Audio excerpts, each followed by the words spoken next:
মিঠাম চাপত আহি অৰিজিনেলি খবৰ হৈছে ধনশী নদীৰ পাৰে থকা সম্প্ৰদায়ৰ লোকে যথেষ্ট আৰু তেওঁলোকে মুখ্যমন্ত্ৰীগৰাকীক দেখুৱাইছে যথেষ্ট দুখীয়া সম্প্ৰদায়ৰ লোকসকলে সম্প্ৰদায়ৰ লোকসকলে মুখ্যমন্ত্ৰীগৰাকীক তেওঁলোকৰ জাতীয় প্ৰদান কৰিছে যদিও তেওঁলোকে বানত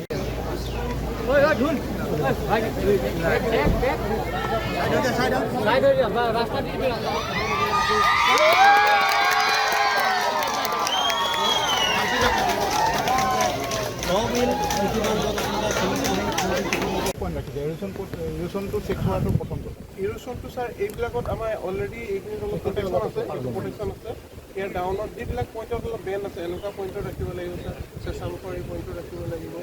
আৰু এইখিনি য'ত ৰঙা জানবিলাক মানে য'ত য'ত বেংক আছে তাতে হৈছে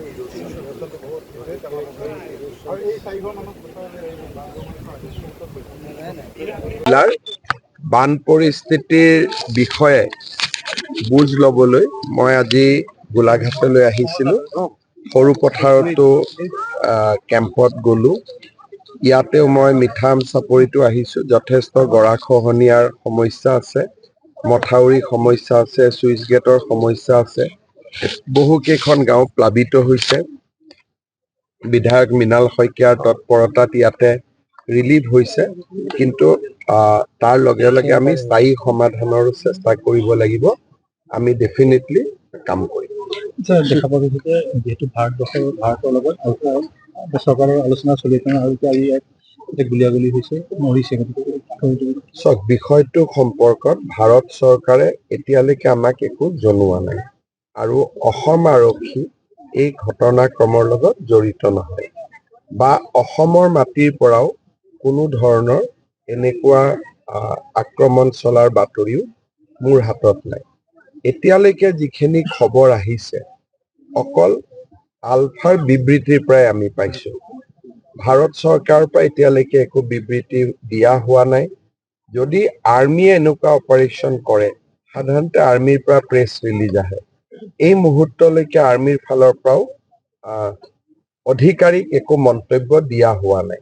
সেইকাৰণে মই ভাবোঁ যে আমি অলপ অপেক্ষা কৰোঁ গধূলিলৈকে হয়তো পৰিৱেশটো আৰু অলপ স্পষ্ট হ'ব ভালে আছে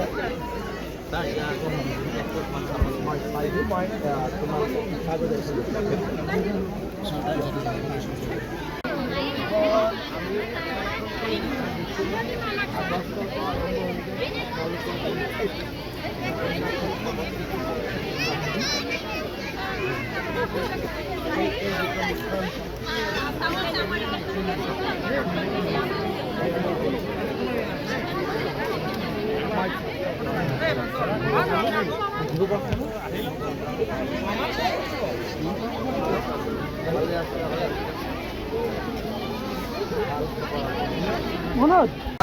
এখানে বনায় আছে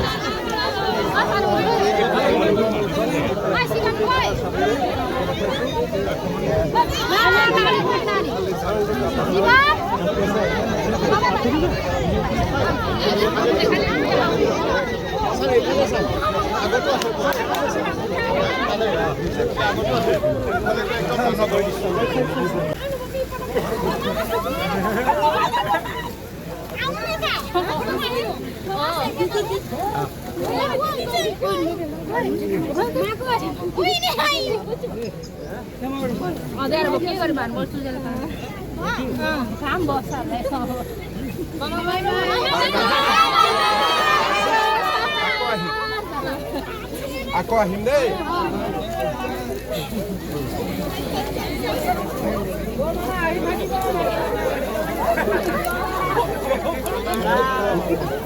যিকোনো খবৰৰ বাবে যোগাযোগ কৰক 7099017330 লগতে 7099017110 নম্বৰত।